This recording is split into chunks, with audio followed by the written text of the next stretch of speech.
Right, welcome everybody to Bienvenue à tout le monde.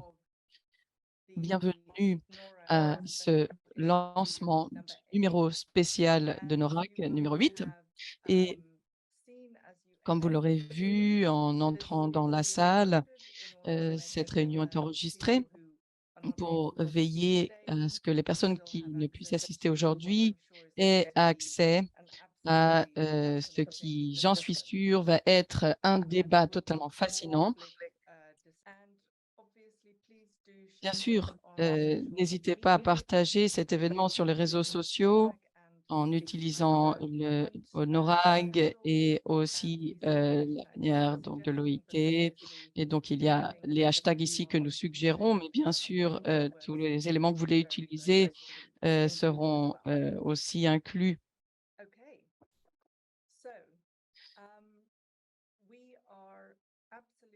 Très bien. Alors, nous sommes tout à fait ravis de présenter ce travail en partenariat avec l'OIT, l'Organisation internationale du travail.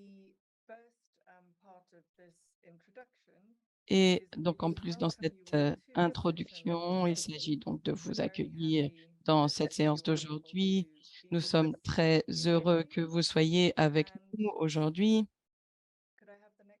Est-ce que je pourrais avoir la diapo suivante, s'il vous plaît? Merci. Et donc, ce travail de NORAG, eh bien, il est, comme tous les autres travaux de NORAG, en partenariat, donc ici avec l'Organisation internationale du travail pour ce projet. Et ce partenariat est extrêmement important pour nous. Et nous avons 5 thèmes sur lesquels nous travaillons chez NORAG. Et vous allez voir ici à droite, ce travail donc se réfère à l'éducation, la formation et le travail et son continuum. Et donc, c'est à voir avec l'éducation et les ODD, bien sûr, avec le lien de l'ODD numéro 8 et d'autres aspects, bien sûr, des objectifs de développement durable, comme nous pourrons l'explorer ensemble. Diapo suivante, s'il vous plaît, Camille.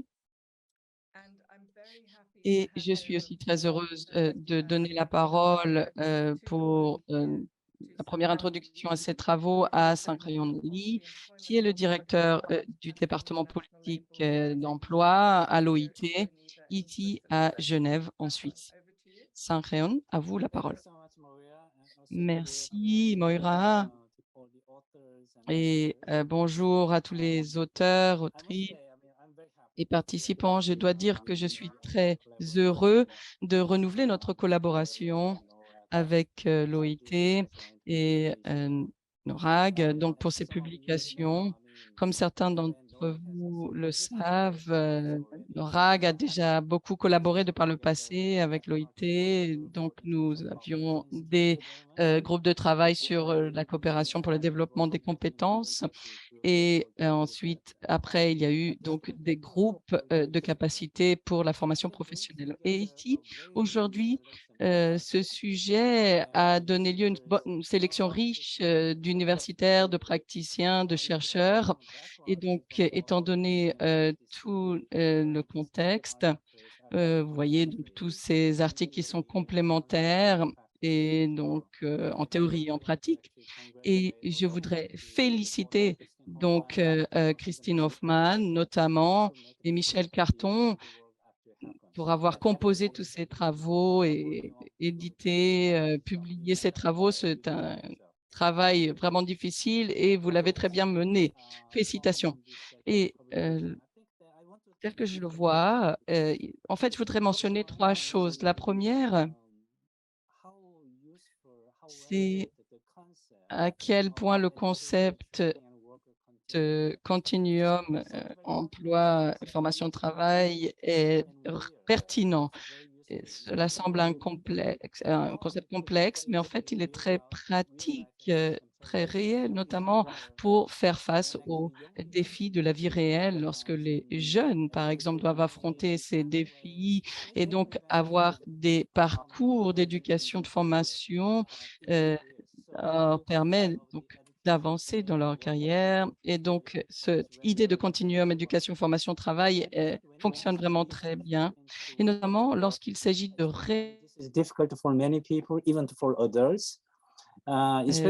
nous avons eu une interruption de son, mais c'est toujours parfois à ce moment-là qu'il n'y a pas de formation disponible. Donc, c'est pour ça que le continuum est très important.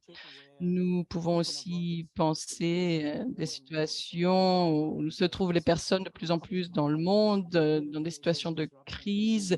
Il y a des perturbations dans les parcours de formation et d'éducation, et parfois ces personnes se sentent piégées dans des situations prolongées de manque d'emploi ou d'emploi informel ou de sous-emploi. Et donc, c'est pour cela que le continuum éducation, formation, travail est un concept très important à utiliser donc pour aider toutes ces personnes dans leurs différentes situations. Deuxième aspect que j'aimerais souligner, c'est le travail récent donc sur l'apprentissage.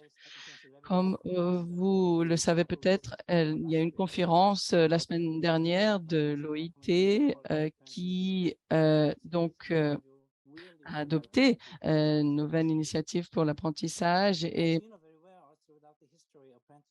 comme vous le savez très bien, dans l'histoire donc de l'apprentissage, a été un concept important pour les formations, donc pour que les espaces de travail deviennent des espaces d'apprentissage. Mais il y a des barrières significatives par rapport aux apprentissages, soit pour des raisons structurelles ou culturelles, et parfois donc liées à des problèmes de perception. Donc, ce nouvel instrument va fournir une bonne orientation pour les pays pour renforcer leur système d'apprentissage existant, donc comment les concevoir, les mettre en œuvre et comment concevoir de la protection sociale pour les apprentis.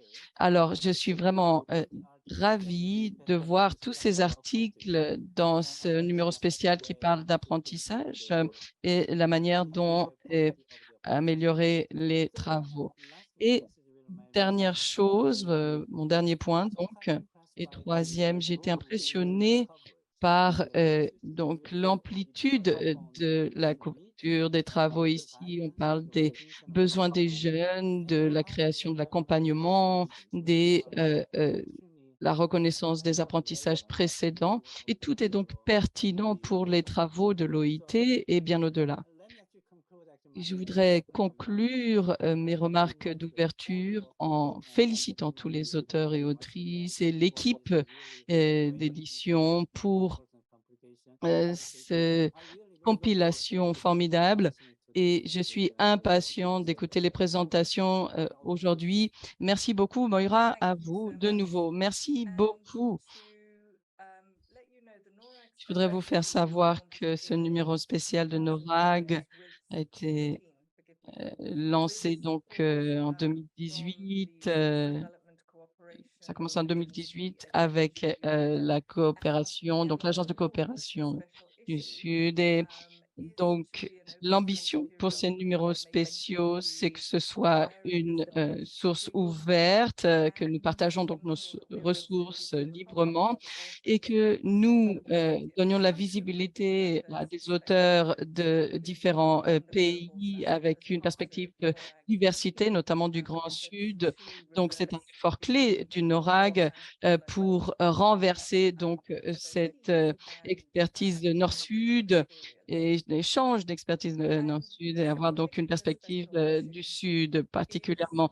Et donc, ce numéro spécial est extrêmement important pour moi, personnellement, car nous avons parfois des cas de personnes qui vont bouger de manière linéaire de l'éducation, de la formation vers le travail, qui sont plus privilégiés par rapport à ceux qui sont bloqués dans les discontinuités, comme nos auteurs nous le disent. Donc, les discontinuités des systèmes dans le monde entier, que ce soit dans le nord, dans le sud, dans l'est ou dans l'ouest, les personnes qui viennent de contextes socio-économiques non privilégiés ou qui sont racisées, ou les femmes, entre autres, ont des parcours en zigzag entre ces différents domaines et chacun de ces groupes vont passer de l'éducation au travail, ensuite à la formation, ensuite à l'éducation, ensuite au travail, ensuite à nouveau à la formation pour changer vers un nouveau emploi. Et comme toujours, c'est toujours aggravant pour les groupes qui sont situés à l'intersection, qui sont déjà marginalisés sur plus d'une dimension. Donc, l'idée ici, c'est vraiment de réfléchir sur si nous traitons tous ces systèmes de manière séparée, éducation, formation, travail, qu'est-ce que nous gagnons, qu'est-ce que nous perdons en ce faisant et qu'est-ce que cela veut dire pour les personnes qui doivent être servies par ces systèmes et quelles sont les implications pour la justice sociale de manière plus large. Et donc, je suis heureuse d'introduire Christine Hoffmann et Michel Carton, qui sont nos experts excellents pour ce numéro spécial.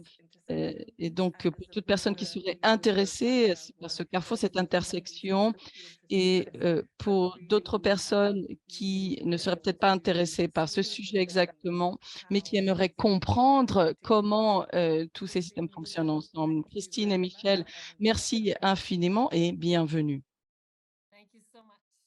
Merci beaucoup, Moira. Bonjour, bon après-midi, bonsoir à tout le monde. Je vais parler au nom de Michel et de moi-même. Michel se récupère toujours d'une maladie et donc nous lui souhaitons un rétablissement prompt. Et j'aimerais commencer en exprimant mes grandes appréciations et ma gratitude d'avoir pu travailler avec Michel sur ce projet. Le concept est vraiment le sien et il m'a pris par la main et nous avons donc composé cette publication ensemble avec toute l'aide de ce grand groupe d'auteurs magnifiques. Et nous avons juste une sélection de ces auteurs dans cette séance de lancement, mais je voulais dire que cela a été un grand plaisir et une grande découverte pour moi dans ce parcours ensemble avec Michel, d'avoir appris de lui et d'avoir appris de tous les auteurs et autrices. Il y a eu beaucoup d'échanges en aller-retour avec toutes vos contributions extrêmement valables et utiles. Donc, nous avons ici ce numéro spécial avec 28 contributions de 45 auteurs du monde entier. Et la raison pour laquelle je ne montre pas de présentation juste maintenant pour parler du continuum éducation, formation, travail ou des continuums éducation, formation, travail, et parce que nous n'avons pas pu trouver une bonne image. Si on pense à des continuums, on pense souvent à quelque chose de linéaire. Parfois, on voit quelque chose de circulaire, mais comment est-ce que on peut donc démontrer en images les allers-retours, les zigzags, comme a dit Moira, qui surviennent, mais aussi qui ont besoin de soutien systémique pour que tout se produise de manière fluide et de telle manière à ce que les personnes avancent réellement dans leur carrière. Donc, le continuum éducation, formation, travail, d'une certaine manière, est une aspiration, un concept auquel on aspire. Et c'est un concept qui a commencé du fait que nous avons compris que nous avons ces continuums entre ces trois sphères. Et en professionnalisant chaque sphère, il serait possible de rendre plus parfait, perfectible ces systèmes pour qu'il y ait cette interconnexion au final, cette intégration des trois sphères et pour que le monde fonctionne. Donc, qu'est-ce qui est vraiment nouveau ou différent dans ce concept? Nous avons parlé de l'éducation tout au long de la vie depuis les années 90 l'éducation tout au long de la vie, souvent, a été réduite à une perspective individuelle. Et on regarde comment une personne a pu avoir ou peut avoir accès à différentes opportunités d'éducation, de formation pour que cette personne puisse avancer dans son métier et dans sa carrière. Mais ce n'est pas suffisant d'avoir cette perspective individuelle. Nous devons vraiment regarder de manière systémique quelles sont les passerelles possibles, les interconnexions et comment les systèmes peuvent justement fournir ces passerelles. Et donc, la raison pour laquelle nous parlons de continuum au pluriel, c'est qu'il n'y en a pas un seul. Donc, les systèmes sont différents d'un contexte à l'autre, mais aussi, ils doivent faire face à vraiment différentes situations. Lorsqu'on regarde les groupes de personnes vulnérables et lorsqu'on regarde à tous les facteurs vulnérables qui s'entrecoupent et eh bien, ces parcours, ces voies, ces filières doivent être adaptables, flexibles et elles doivent aussi survenir à différentes étapes de la trajectoire d'une personne. Donc, les travaux futurs donc de l'OIT, on parle maintenant de transition et la transition justement, c'est un terme adéquat pour parler de ces connexions. On a besoin à la fois d'institutions de marché du travail, mais aussi des institutions de formation et d'éducation qui prennent en compte ces continuums. Donc, de quoi va-t-on parler maintenant? Eh bien, nous avons donc des auteurs qui représentent chacun un chapitre de ce numéro spécial. Le premier chapitre va parler de la perspective historique, la manière dont les apprentissages traditionnels et aussi informels sont en place et la mise à jour de ces apprentissages. Et donc, ce sera François Ndiada qui parlera. Deuxième chapitre, la recherche de solutions depuis l'expérimentation des années 90. Donc, nous allons parler des partenariats et des NQF et aussi, donc, nous allons parler de l'Argentine à ce moment-là, comment les formations professionnelles et techniques arrivent de plus en plus sur le plan de l'éducation en Argentine. Ensuite, nous entendrons parler de la part de Clément Kouakou, donc de programmes du marché du travail qui couvrent les besoins des jeunes. Quatrième chapitre, les pratiques donc du point de vue du soin aussi. Donc, ce sera un exemple de l'Australie et de reconnaissance des apprentissages précédents. Et ensuite, chapitre suivant sur les situations de crise avec différents points de vue, le changement climatique, les déplacements forcés. Et nous avons aussi Jamilia Harris qui parlera du rôle des partenaires de développement au Sierra Leone dans une situation post-conflit. Et enfin, nous aurons Gillian, dernier mais pas des moindres, qui parlera de carrière, d'orientation. Et il est donc représentant du 6e chapitre ici, qui cherche à inclure de nouvelles perspectives pour l'avenir et qui aussi cherche à avoir des points de vue critiques sur ce qui a été présenté auparavant. Donc, peut-être de ma part, un dernier mot sur pourquoi nous avons ce numéro spécial. Eh bien, nous pensons certainement que ce concept d'abord de continuum est tout à fait valable et qu'il faut qu'il soit connu de plus de personnes. Et donc, l'une des raisons pour lesquelles nous avons mélangé donc le contexte des auteurs, il y a des universitaires, des praticiens, c'est justement pour aller en ce sens. Nous voulons que ce concept soit appliqué. Nous voulons influencer la pratique, l'application et la prise de décision politique de ce concept. Et donc, nous voulons vraiment atteindre autant de personnes que possible et vous stimuler, vous motiver. Michel était enclin à vouloir faire passer un message et c'est le suivant. Et ce n'est pas suffisant de regarder ce que nous avons et de décrire certaines des solutions que nous avons trouvées. Nous devons toujours penser un pas en avant et penser à des solutions possibles, nouvelles, c'est-à-dire penser différemment. Donc, grâce aux contributions, et je voudrais juste lister 3 points courts. Il y a 2 contributions qui parlent de comment l'apprentissage numérique peut aider dans les acquis pour l'économie informelle et l'accès aux apprentissages complémentaires et les potentiels que cela représente.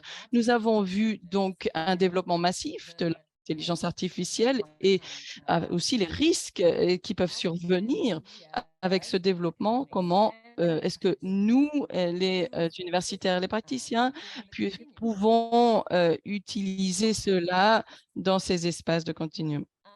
Quelles peuvent être les menaces? Et pour les personnes que l'on a forcées à se déplacer. Et donc, je vous parle donc ici du Caire où nous avons une retraite de l'OIT où il y a des personnes qui travaillent sur des projets très larges qui ont à voir avec l'intégration dans le marché du travail, notamment des personnes déplacées.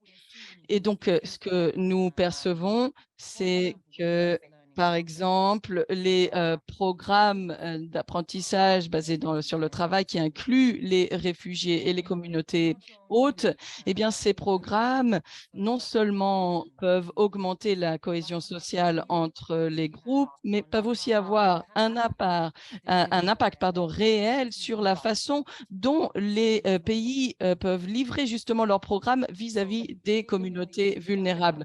Donc, si on pense à ces doubles bénéfices, c'est un point important. Ensuite, dernière chose, mais pas des moindres, ce numéro spécial est aussi une tentative de créer plus d'interaction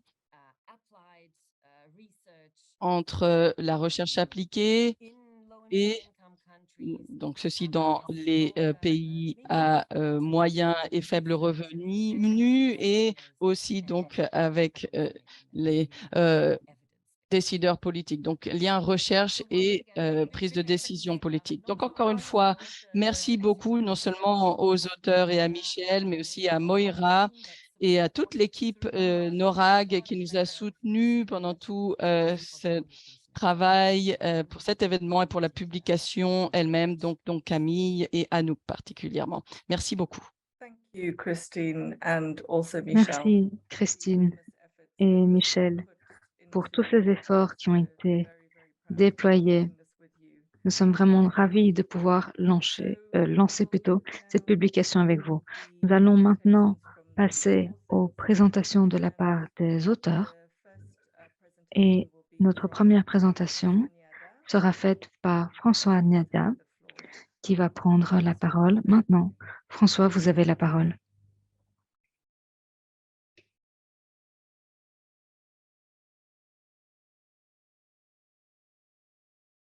Merci Moira, merci Christine. Bonjour donc à toute l'assistance. Je ne sais pas si mon écran est visible.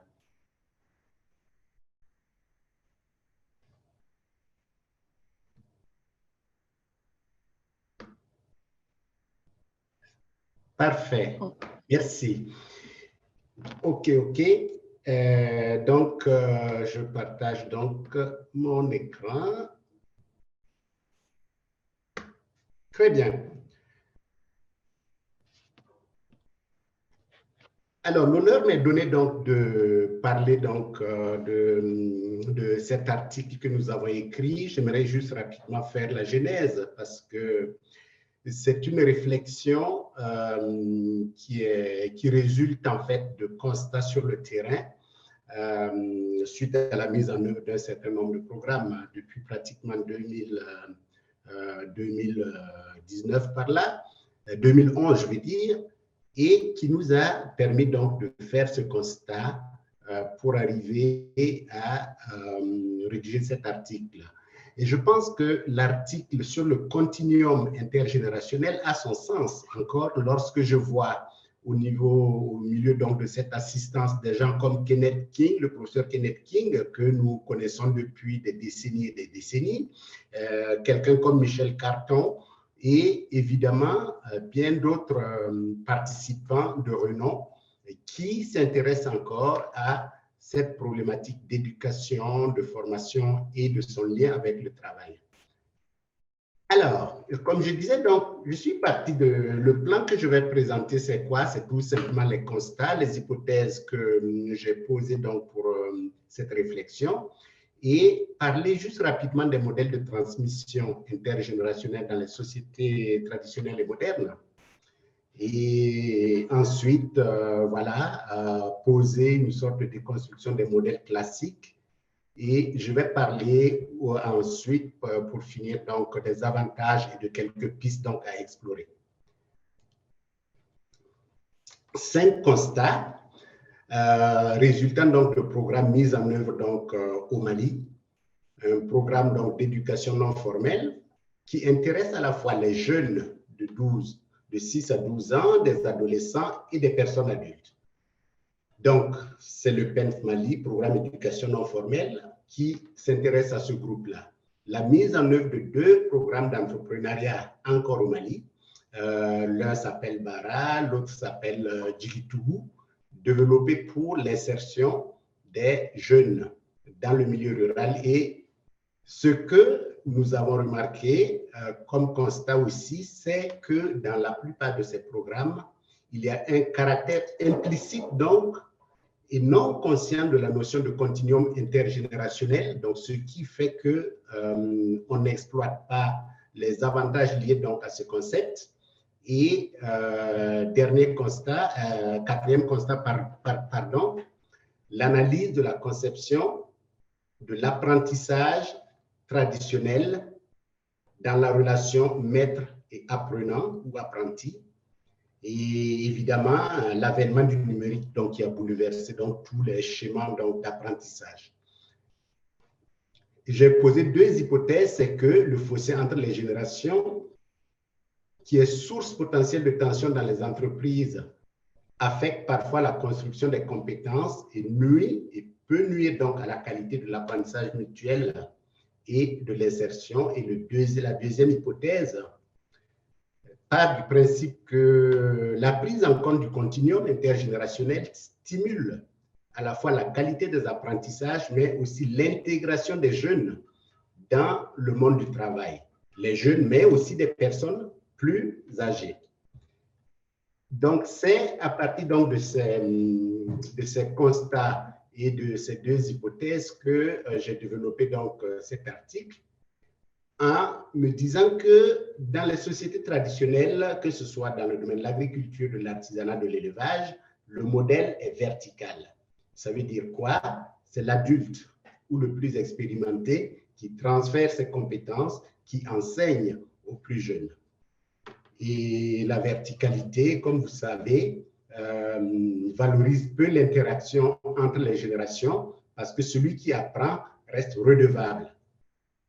Et dans les sociétés modernes, même si on reconnaît quand même les avantages de l'apprentissage mutuel, au plan rhétorique, elle est davantage valorisée au sein des personnes de la même génération ou de la même classe, etc., etc. Et ça, c'est quelque chose qui m'a aussi interpellé et ce qui a poussé donc à essayer de déconstruire ces différents modèles avec l'avènement donc du numérique. Et vous voyez sur cette image, par exemple, des jeunes et une personne âgée qui essaie d'apprendre quelque chose. Donc ça, c'est la manipulation d'un téléphone.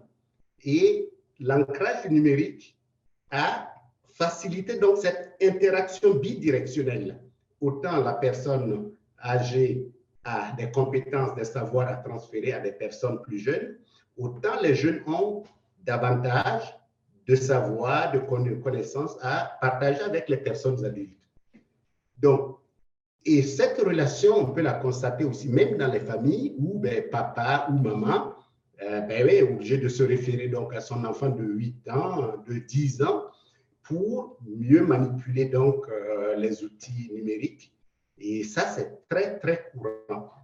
Et la même situation existe justement dans les situations d'apprentissage dans les centres d'éducation non formelle, tels que je les ai présentés, où vous constaterez que grâce à l'éducation bilingue, un enfant qui comprend le français et la langue nationale aide donc son papa qui est dans un centre d'alphabétisation à acquérir, donc à aller plus loin donc, dans ses apprentissages. Autant le papa peut aussi aider son fils dans l'apprentissage de l'agriculture, de l'élevage, etc. Et dans un des programmes que j'ai présenté tantôt, vous verrez que les jeunes qui ont été dans des centres de formation reviennent donc dans le champ familial où ils transfèrent les compétences. Donc, plutôt que ce soit le jeune qui apprend du papa, donc le papa acquiert aussi des compétences donc, de son jeune fils qui a eu des connaissances, des savoirs donc, liés donc, à la formation. Donc, j'ai essayé donc, dans cette conceptualisation de faire ressortir les avantages donc, de cette approche intergénérationnelle. Donc, au plan conceptuel, au niveau de la construction des connaissances, sur le plan politique et sur le plan socio-affectif. Et à ce niveau, vous voyez très bien que, au niveau conceptuel, c'est d'essayer de briser aussi les barrières psychologiques entre les générations et, entre autres, ouvrir de nouvelles pistes. Et vous voyez, au niveau politique aussi, il y a un impact sur la manière de concevoir et de dérouler les programmes d'éducation, de formation, etc., etc. Ben voilà, au plan socio-affectif également, vous voyez les avantages qui sont cités. Sur base de ces réflexions, donc, j'ai identifié quelques pistes à explorer, dont la conceptualisation et l'approfondissement de l'approche du continuum intergénérationnel dans l'amélioration de la relation éducation, formation, emploi, et aussi d'orienter, d'approfondir la réflexion avec les acteurs du développement sur les enjeux et les avantages de l'approche continuum dans la mise en œuvre des programmes d'éducation, de formation et d'insertion professionnelle. Et en m'amusant donc sur mon ordinateur, je me suis dit, tiens, je vais m'interroger, je vais demander à ChatGPT ce que ça veut dire, le continuum selon sa conception. Et vous voyez bien ce qui ressort. Je ne lis pas tout le texte, mais vous voyez que ChatGPT me dit aussi que le continuum intergénérationnel dans l'amélioration de la relation éducation-travail fait référence à l'importance de la communication et de la collaboration.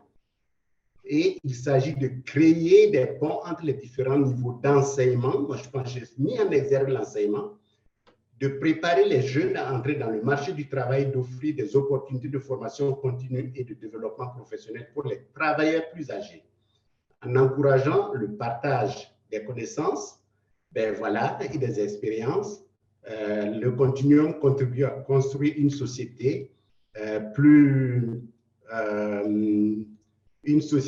inclusive, à promouvoir le développement économique et social. Et ce qui a retenu mon attention, c'est que ici, ChatGPT nous parle d'enseignement. Et moi, je pense que c'est ça aussi qui confirme une fois de plus qu'on doit approfondir cette notion donc de concept de continuum intergénérationnel qui peut nous révéler encore beaucoup de choses par rapport aux mécanismes d'apprentissage et de transmission de connaissances dans un monde moderne, celui dans lequel nous sommes.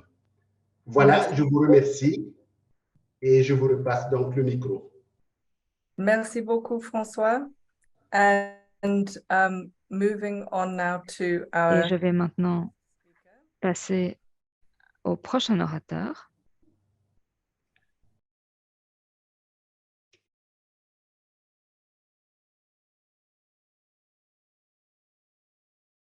Are we okay with moving on, Camille? Alors, est-ce qu'on peut passer au prochain orateur? Oui, Ah, alors- Claudia est notre prochaine oratrice. Claudia, so we now have Claudia Jacinto. Claudia Jacinto, Is going to speak to us next. Claudia. c'est notre prochaine oratrice. Claudia, la parole est à toi. Bonjour à tout le monde. Je suis enchantée de participer à cette présentation et surtout, je veux remercier Michel et Christine pour m'avoir invité à cette présentation, à participer à ce numéro de Norar. Et même à l'origine de la recherche ou de la réflexion à partir de recherches que je vais faire, ont été faits dans le cadre, il y a quelques années, des recherches faites avec les NORAD. Alors, ma présentation, je vais la partager d'abord.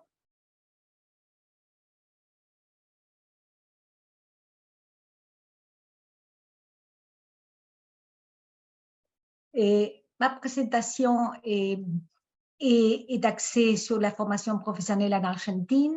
Alors, je vais développer très rapidement parce que le temps est court. Et l'argument que la formation professionnelle a passé d'une perspective de remédiation à une perspective de complémentation avec l'éducation secondaire. Et cela dû à un changement des contextes, des enjeux, mais aussi au fait que l'éducation secondaire est devenue obligatoire, alors les rapports et les liens organisés avec la formation professionnelle sont clés pour l'inclusion de jeunes, surtout les jeunes les plus vulnérables.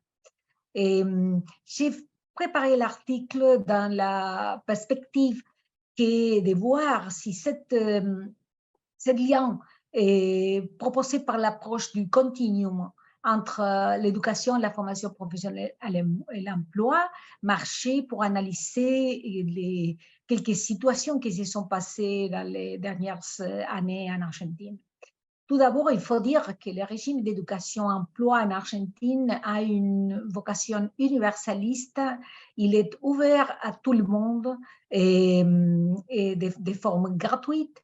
Et surtout, il a été assez général en laissant un peu de côté la formation professionnelle et en poussant surtout les baccalauréats. Mais même si cette vocation générale et un peu académique a touché toute l'éducation argentine, les résultats ne sont pas si bons. L'éducation est devenue obligatoire, secondaire est devenue obligatoire en 2006 et les secondaires touchent tous les jeunes entre 12 et 17 ans et il est de plus en plus massif, mais les taux d'achèvement sont faibles. Entre 18 et 24 ans, seuls les 60% de jeunes ont leur diplôme de baccalauréat. Et ça donne un peu le panorama des difficultés qu'on a pour achever l'éducation pour tous. Et il faut dire que l'Argentine, c'est un pays périphérique, affecté par des crises économiques successives, c'est-à-dire la situation du marché du travail est devenue pire au cours des dernières décennies. Et maintenant, nous avons autour de 35% d'emplois informels, ce qui touche beaucoup les jeunes, parce que le chômage des jeunes est autour de 24%, et les 57 de jeunes sont recrutés dans les secteurs informels.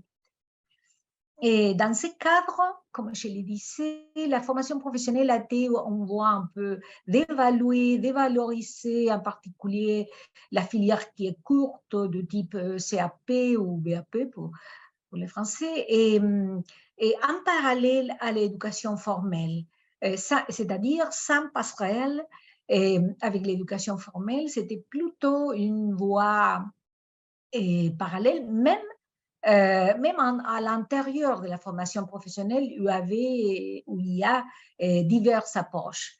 Et la formation professionnelle avait plutôt une fonction de remédiation pour ceux qui n'avaient pas obtenu les diplômes du secondaire.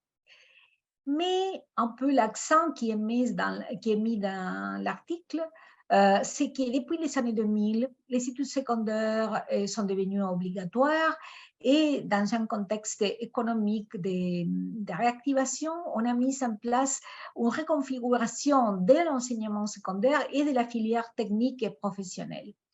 Et là, ce que l'article montre, c'est des diverses disputes entre les acteurs sociaux autour des différents modèles d'intégration entre la formation professionnelle et l'école, mais finalement diverses, si on regarde les 10 dernières années, on voit que des divers modèles institutionnels intègrent la formation professionnelle et l'école, promouvant l'inclusion des jeunes par différents moyens, des ateliers, des stages dans des entreprises, l'apparition de la figure du tuteur qui suit les apprentissages de jeunes, et aussi des nouvelles régulations qui visent la qualité des apprentissages qui sont mis en place. C'est-à-dire, on a tout un cadre qui a changé tous les modèles d'approche de la formation professionnelle pour aller dans le sens d'une complémentation entre l'éducation formelle et la formation professionnelle. Nous n'avons pas un cadre général d'organisation de qualification dans les pays, mais parce qu'il y a beaucoup de résistance sur ça, mais il y a quand même commencé à créer des passerelles qui sont assez intéressantes pour les jeunes, surtout les plus vulnérables. Ce qui est intéressant comme donnée qui un peu prouve ça, c'est que les études de suivi montrent que ceux qui finissent les secondaires et suivent la formation professionnelle, et non seulement ils approfondissent leurs compétences pour l'emploi, mais aussi ils obtiennent une grande proportion d'emplois dans le secteur formel. Bon, comme on a vu, le secteur formel, c'est les 60% des emplois. Alors, c'est saute vers le secteur formel et est possible avec ces complémentations entre les diplômes du secondaire et les formations professionnelles initiales et continues. Et alors, en ce sens, la proposition que l'article fait est que le rôle d'une formation professionnelle intégrée dans le continuum est devenu relevant finalement pour l'insertion professionnelle des jeunes. Mais quand même, il existe de nombreuses résistances culturelles et structurelles qui doivent être affrontées. D'abord, il y a un certain nombre d'acteurs qui résistent la question des stages parce que, bien sûr, dans un marché du travail assez compliqué comme l'Argentin, les stagiaires parfois est comprise comme quelqu'un qui va prendre la place d'un salarié. Il y a aussi une question autour de la qualité des apprentissages qui doivent être suivis d'une façon plus proche. Il y a aussi des obstacles, bien sûr, structurels. Dans ces cadres, il faut dire qu'il y a toute une nouvelle ligne de politiques publiques qui appuie le développement des micro-entreprises chez les jeunes, qui, bien sûr, font face à plusieurs enjeux, mais mais quand même, il est intéressant la façon dans laquelle les jeunes, en collectif, et surtout, c'est intéressant aussi par rapport à la présentation qui est faite avant, par rapport à ce lien intergénérationnel qui sont un peu la clé Merci, Claudia. le développement de cette expérience. Alors, pour finir, la formation professionnelle a passé d'un rôle de remédiation sociale à une de complémentation. Merci beaucoup, Moira et tous. Merci, Claudia. Et maintenant, on va passer à la présentation de Clément Kouakou Kouadio, who is the Associate Professor at the Félix Donc, Houphouët-Boigny. professeur associé à l'Université d'Houphouët-Boigny à Abidjan, en Côte d'Ivoire. Clément, à vous.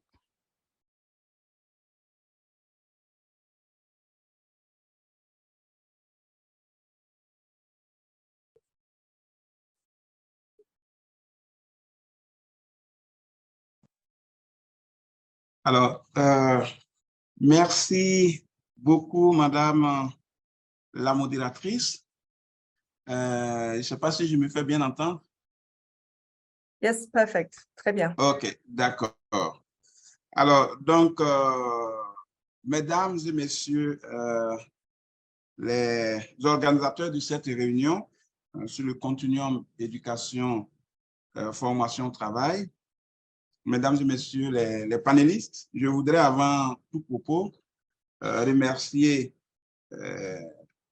remercier ensemble pour nous avoir associés, moi et mon binôme, à cette réflexion scientifique sur ce thème qui constitue actuellement un enjeu majeur. Je voudrais d'abord, avant tout propos, dire merci à Christine et Carton, grâce à qui nous avons été intégrés dans ce groupe de réflexion. Pour cette présentation, je vous propose le plan suivant. Je vais donner d'abord le contexte de cette réflexion que nous présentons, l'analyse du taux des NEET. Les NEET, ce sont les jeunes ni en emploi, ni en éducation, ni en formation. Le lien entre les NEET et le continuum éducation-formation, le rôle des acquis de base, et puis finalement donner un aperçu sur les programmes actifs du marché du travail, l'exemple de la Côte d'Ivoire, des programmes actifs qui permettent un tant soit plus d'endiguer le taux de NEET en Côte d'Ivoire. Alors, au niveau du premier point, d'accord, au niveau du premier point, on peut déjà mentionner que l'emploi des jeunes est une préoccupation et un défi majeur dans les pays en développement et plus particulièrement en Afrique. Dans le cas spécifique de la Côte d'Ivoire, cette préoccupation transparaît à travers plusieurs documents d'orientation. La Côte d'Ivoire a élaboré la stratégie nationale d'insertion et d'emploi des jeunes, qui constitue une composante de la politique nationale de la jeunesse, qui elle-même est une orientation parfaitement alignée au plan national du développement.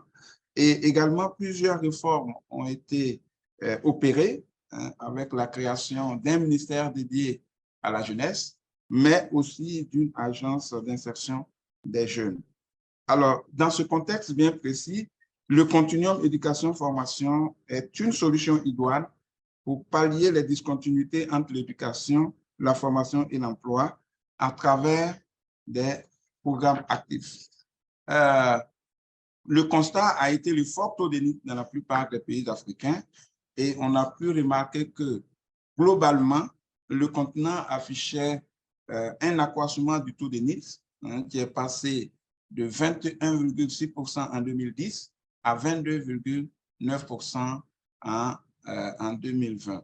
Alors, la question qu'on pourrait se poser, c'est de savoir quelles sont les sources de ce phénomène, quelle est la contribution du continuum éducation, formation, travail et des politiques actives du marché du travail en vue d'endiguer ce phénomène qui éloigne les jeunes du marché du travail. Donc, pour répondre à cette question, nous avons d'abord analysé l'évolution du taux de NEET dans le monde et par région. D'accord? Il ressort que de toutes les régions considérées, d'accord, l'Afrique du Nord est la région qui enregistre les taux les plus élevés de NEET sur toute la période. D'accord? L'Europe de l'Est et l'Amérique du Nord sont les régions avec les plus faibles taux de NEET, d'accord, dans la population en âge de travailler. Et on pourrait justifier cela à partir des acquis de base, d'accord, qui sont très élevés dans ces régions du monde. Au niveau de l'Afrique subsaharienne, bien que la part des NEET soit en baisse sur une longue période, et ça, on peut bien le constater, on note des efforts, on note que des efforts restent à faire. Lorsqu'on a essayé de faire l'analyse des NEET par sexe et par âge, il est ressorti que un taux de NEET beaucoup plus élevé chez les femmes que chez les hommes. Et on a pris l'exemple simple de la Côte d'Ivoire. Si nous prenons la Côte d'Ivoire, on voit bien qu'au niveau des femmes, on affiche un taux de NEET de 22,9% et au niveau des hommes, un taux de NEET de 10,9%. Donc, on a un phénomène qui affecte beaucoup plus les femmes que les hommes. Et ce constat est également le même lorsqu'on prend la catégorie d'âge, l'ensemble des catégories d'âge, 15-19 ans ou 20-24 ans, on montre bien que les femmes sont fortement plus affectées que les hommes. Bon, quelles sont essentiellement les sources de ce phénomène? Les sources de ce phénomène peuvent être recherchées dans le niveau d'éducation, et cela a retenu un tant soit peu notre attention, d'accord? Les études ces dernières années l'ont mis en avant et nous pouvons voir que dans beaucoup de cas, les pays africains affichent, certains pays africains affichent des taux d'achèvement au niveau du primaire beaucoup plus élevés, mais aussi affichent des scores très faibles en mathématiques et en lecture. Donc, nous avons pris le cas de la Côte d'Ivoire. On voit bien ici l'écart, le niveau minimum en lecture qui a régressé, le niveau en mathématiques également qui a aussi régressé, et on peut le constater dans d'autres pays. Alors, donc, ce qu'on peut montrer, c'est que certains pays ont atteint certes des niveaux d'achèvement élevés, d'accord, mais d'autres affichent des scores très faibles, et cela peut avoir pour conséquence d'aggraver le phénomène des NEET et donc d'augmenter le taux de NEET. Alors, pour endiguer le phénomène des NEET, les programmes actifs du marché du travail sont souvent initiés, d'accord? Ces programmes actifs permettent de rapprocher un tant soit peu les jeunes du marché du travail, et la Côte d'Ivoire fait partie des pays qui, depuis 1991, ont mis en place des programmes actifs du marché du travail. Et ce sont essentiellement des programmes, des mesures d'emploi jeune, ça peut être des programmes de formation, d'apprentissage, de formation à distance, de renforcement des capacités et bien d'autres programmes qui aident les jeunes à renforcer leur employabilité d'une part, mais aussi à les rapprocher davantage du marché du travail afin de leur éviter ce qu'on a appelé le sous-emploi, mais aussi des vices de la société. Ces vices pourraient être le banditisme, ça peut être la prostitution pour les jeunes filles, et cela découlerait de la situation d'oisivité que vivent les jeunes. Alors, sur la période 2016-2020, plus de 200 000 bénéficiaires ont été recensés à travers essentiellement 3 programmes, dont 2 sont soutenus par de partenaires techniques et financiers, la Banque mondiale et la coopération française, ou du moins l'AFD. Bon, donc, nous avons le projet Emploi Jeunes et Développement des compétences, d'accord, qui est soutenu par la Banque mondiale. Nous avons le projet CDD Emploi Jeunes, d'accord, soutenu par l'AFD, et nous avons l'opération Agir pour les jeunes, qui est un programme national. Ce qu'on a pu... Professor Kouadio.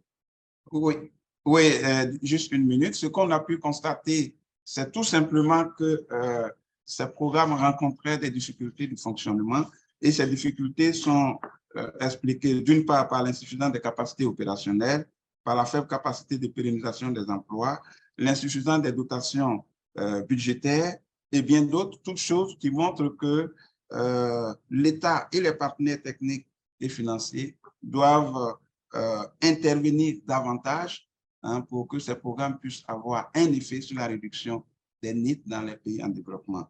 En Côte d'Ivoire, le ministre de l'enseignement technique et de la formation professionnelle, par exemple, a initié ce qu'on a appelé l'école de la deuxième chance.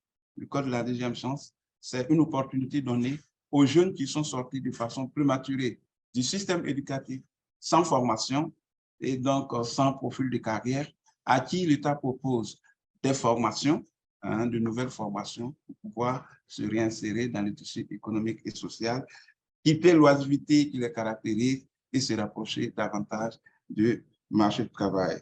Voilà, mesdames et messieurs, le contenu de notre communication. Je vous remercie. Merci beaucoup. Thank you so much. That was very interesting indeed. Merci beaucoup, c'était vraiment très intéressant. Et maintenant, nous allons passer à une présentation de Deb Carr, qui est la consultante éducation professionnelle principale et expert, donc reconnaissance des acquis de Think About Learning en Australie. Vous avez la parole, Deb Carr.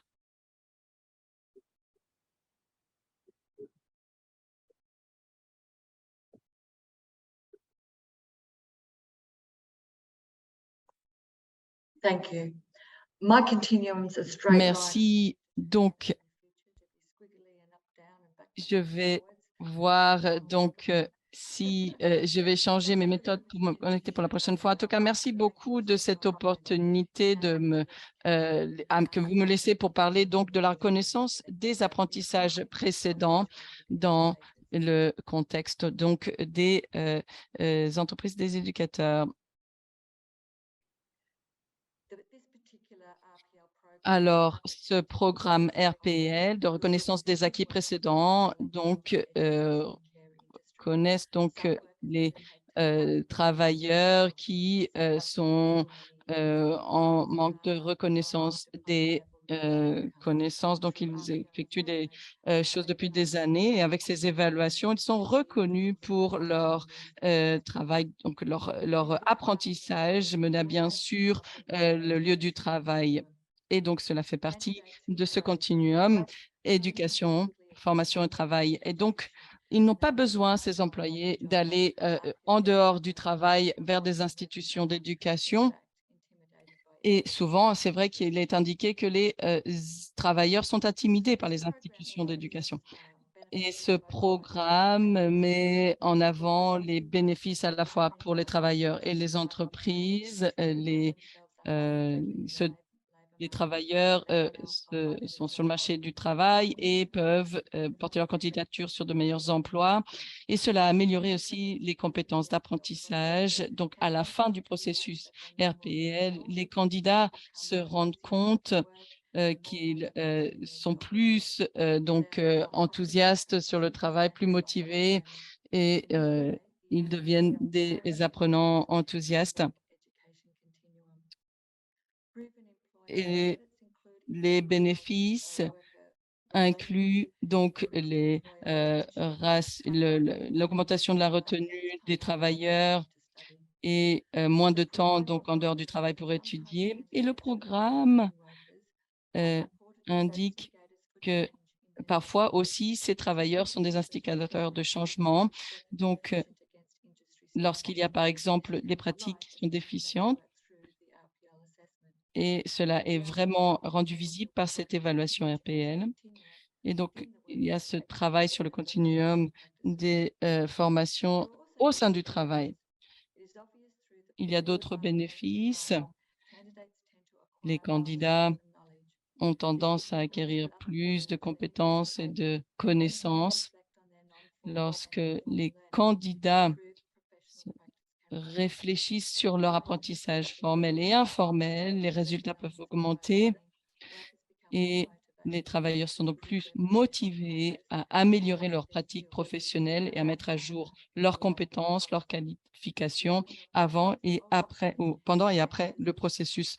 Ce processus renforce les pratiques de travail et motive donc ce continuum formation, travail. Les facteurs clés de succès au niveau du programme et bien des relations avec les employeurs efficientes. Souvent, donc, les ont une présence physique et répondent aux employeurs, et ce sont des personnels d'éducation complètement dédiés à ces parcours RPL de reconnaissance des acquis précédents. Et donc, il y a aussi une orientation du candidat complète dans ce processus. Et il y a au départ un entretien de 2 heures qui indique comment cela peut aider les candidats dans leurs aspirations. Et en général, les candidats peuvent agir de manière plus pertinente en percevant leurs lacunes, et les résultats donc d'apprentissage sont aussi renforcés. Donc, cela fait aussi une connexion entre l'apprentissage formel et informel. Ils se sentent autonomisés dans leur continuum travail et éducation. Ces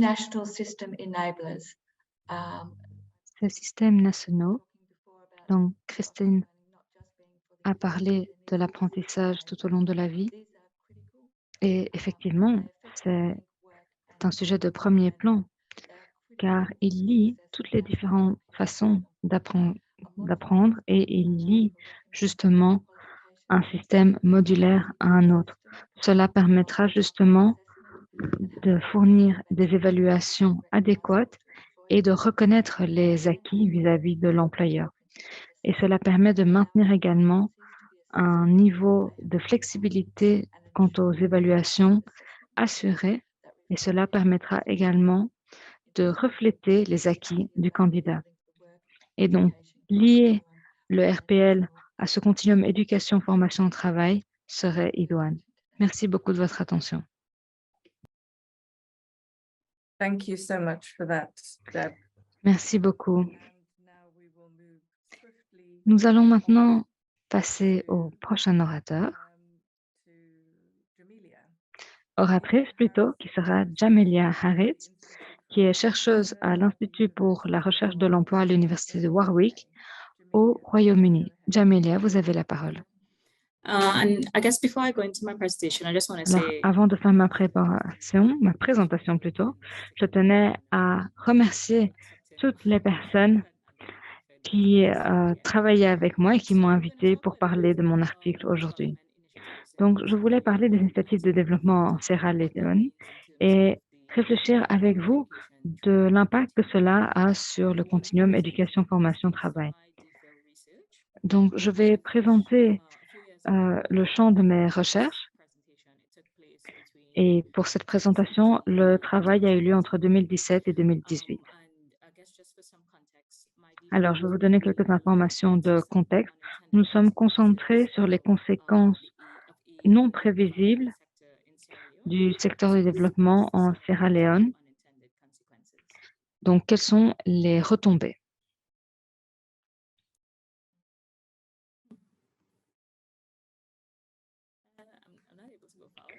Alors, je n'arrive pas à avancer dans ma présentation. Ah, voilà.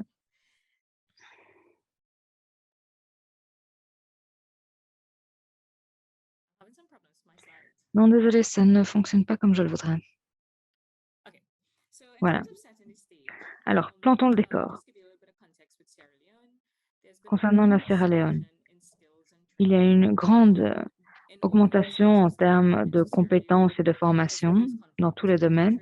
Bon, la Sierra Leone est en proie à de nombreux conflits. Il y a eu la guerre civile en 2002 et depuis, les tensions ont augmenté, mais les offres en termes de formation et éducation ont augmenté. Et d'après de nombreuses études, le taux de chômage est élevé, ou plutôt le taux de chômage est peu élevé, mais en revanche, l'économie informelle est très élevée, la précarité également, et le sous-emploi. Et donc voilà, quelles sont les transitions que les gens font dans leurs emplois? Même si le taux de chômage est bas, on se rend compte que la pauvreté est rampante et que souvent, les gens font de petits boulots en attendant d'obtenir un meilleur emploi.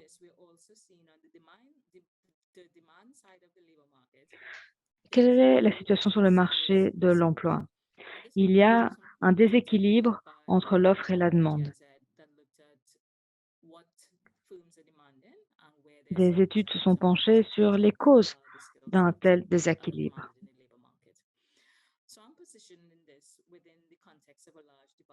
Donc, n'oublions pas que le contexte est celui d'un développement économique très large. Depuis la fin de la guerre civile, il y a eu de nombreux investissements faits dans le pays, et ce, dans tous les secteurs de l'économie. Et de nombreuses compétences ont été développées, des formations également. Alors, je vais vous expliquer un peu plus dans le détail cette question de formation, justement. Donc voilà, ça c'est juste pour vous montrer le taux d'entrepreneuriat, d'indépendants et d'emplois précaires en Sierra Leone.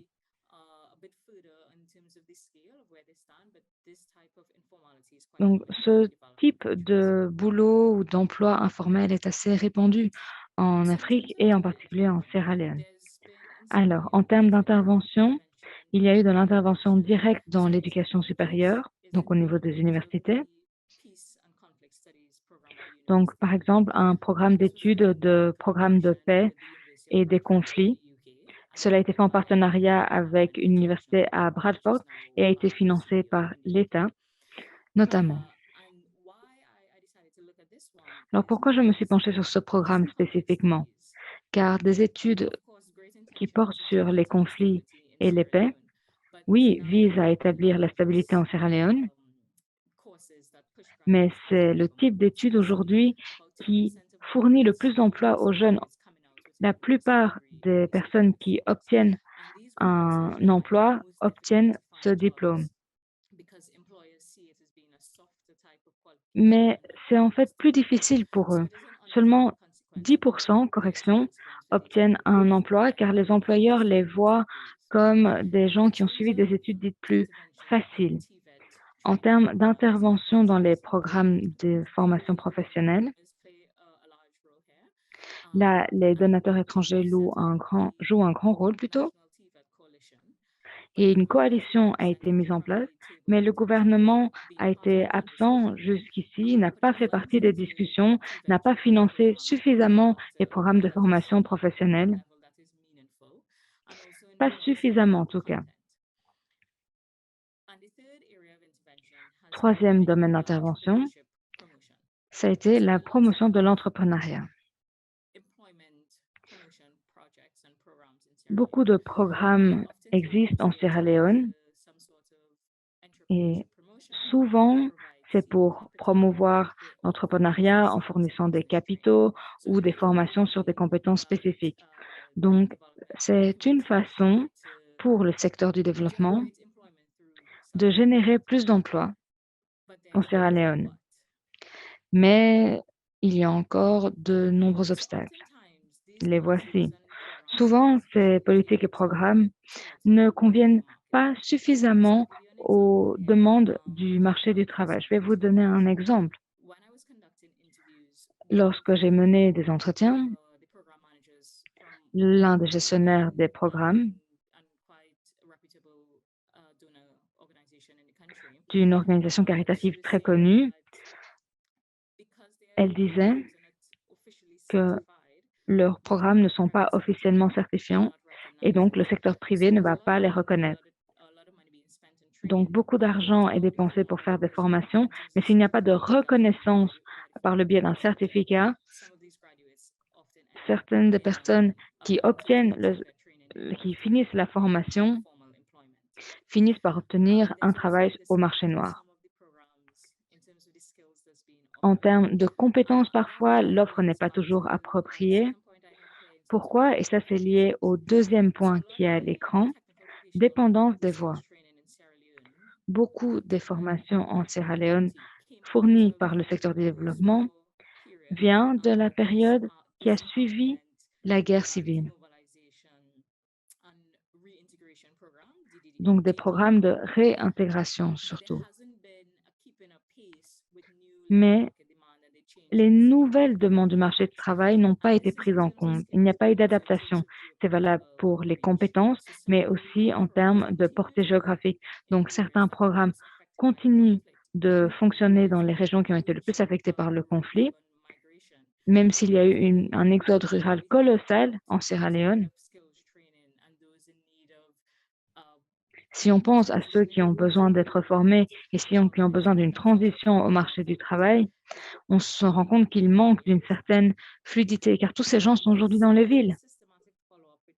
Il n'y a pas assez de suivi des apprentis. Et ça, c'est important pour mesurer l'impact.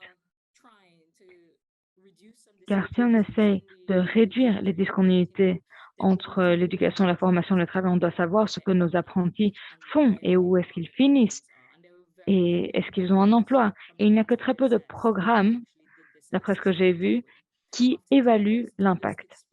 Souvent, les organisations caritatives pouvaient donner le nombre de personnes qui avaient été formées, mais pas sur les résultats. Que font-ils après 6 mois de formation? Et enfin,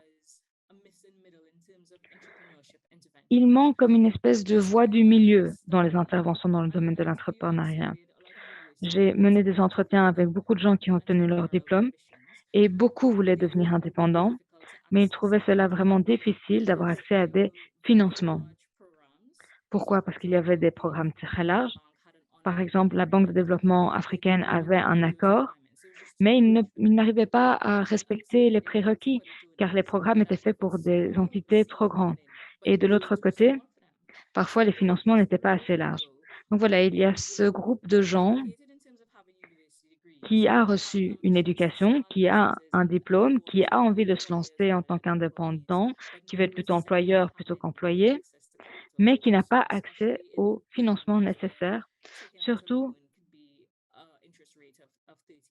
où les taux d'intérêt parfois sont à 30%. Merci beaucoup, professeur Harris. C'était très intéressant. Nous allons maintenant avoir notre dernière présentation. Gideon Arulmani, qui est directeur de la fondation Promise à Bangalore en Inde et qui va s'exprimer maintenant. Je souhaiterais demander aux autres auteurs, peut-être ont-ils vu des questions dans le Q&A auxquelles ils peuvent répondre. Et s'il y a déjà eu une réponse, la question sera déplacée, mais peut-être que vous pouvez fournir des contributions supplémentaires. Gideon, alors, il nous reste peu de temps, mais vous pouvez faire votre présentation 5 minutes maximum. Merci beaucoup. Je démarre ma montre. Voilà, je vais essayer de respecter le temps imparti.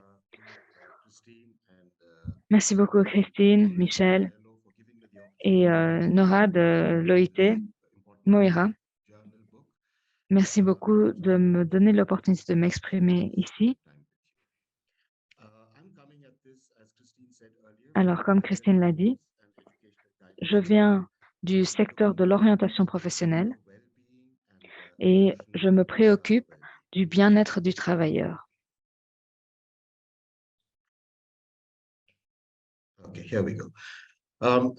Now I'm drawing my information basically from Alors, d'où viennent mes informations? D'un type de groupe, les travailleurs dans le siège de la pandémie. Alors, pour parler du métier. C'est une institution humaine fondamentale.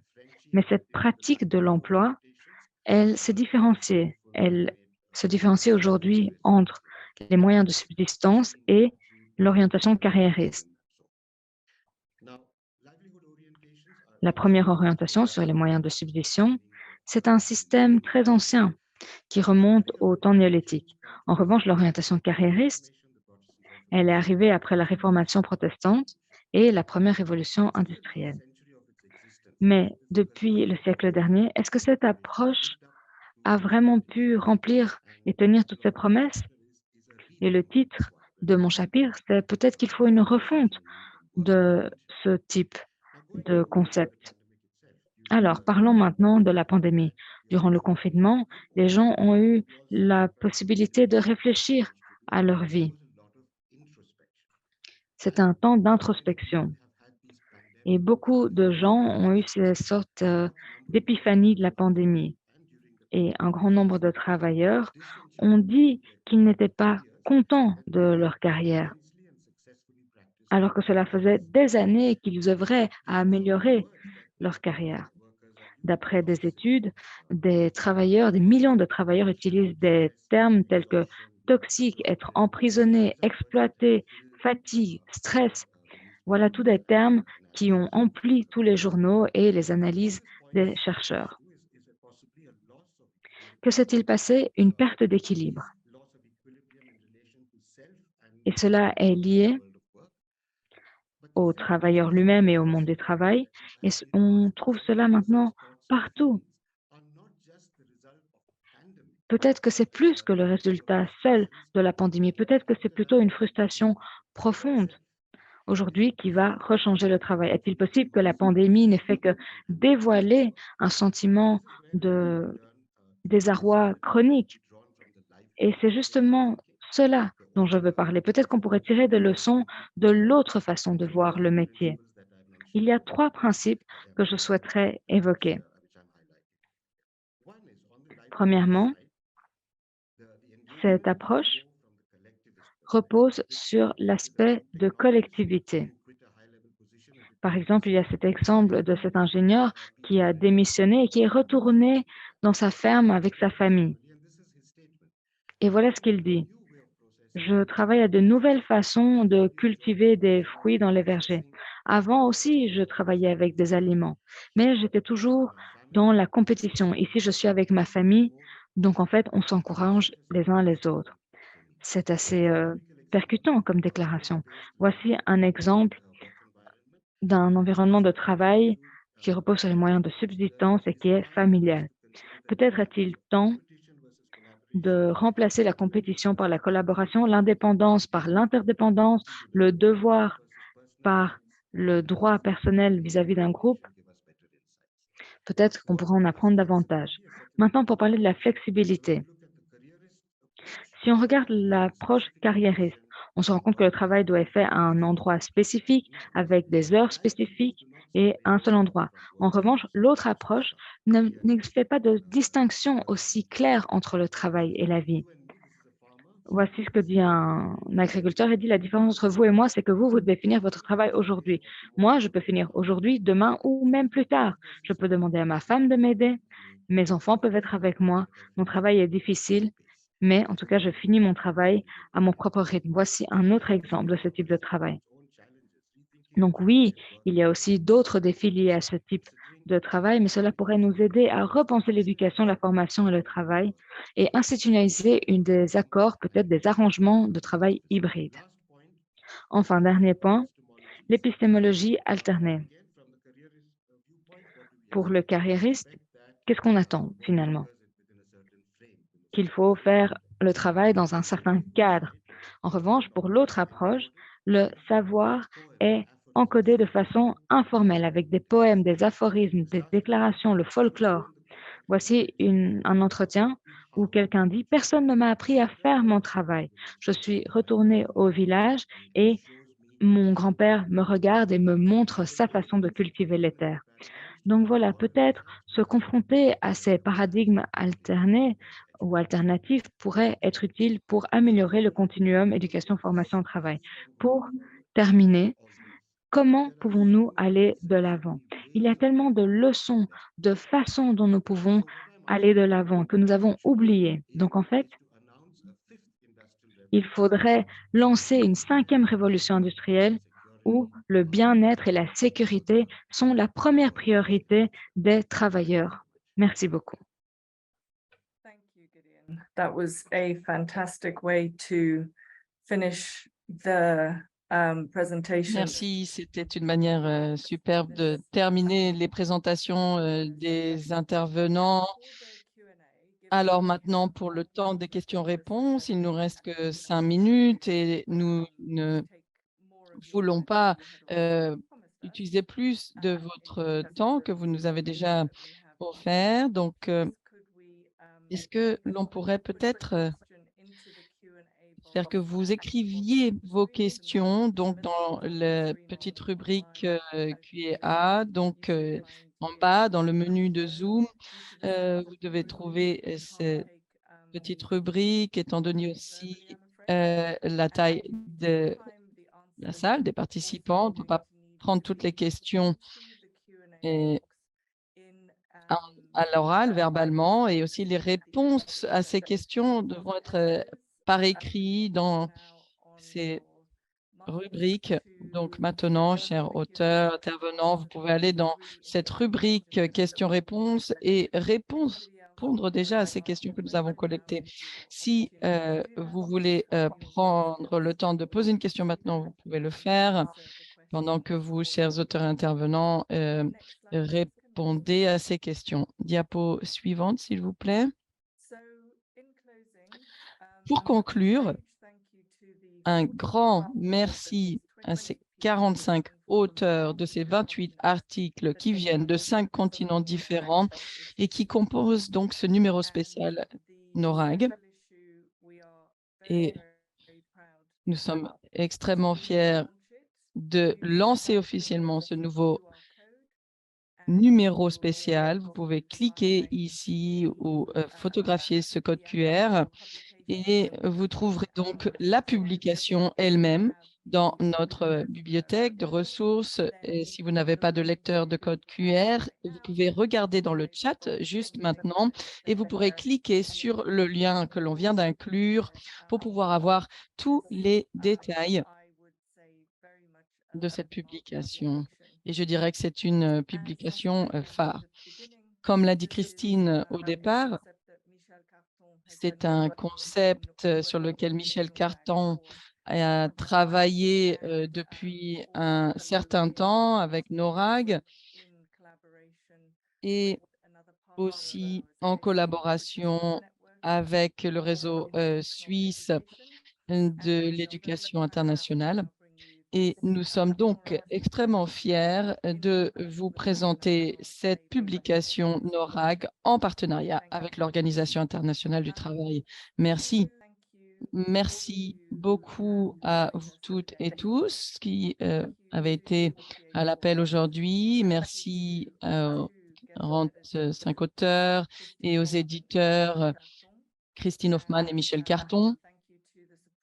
Et merci du soutien de l'OIT, de l'Institut de Genève ici, Graduate Institute, et aussi les agences de développement de coopération. Et merci beaucoup et nous sommes impatients de vous revoir dans notre prochain événement. Au revoir.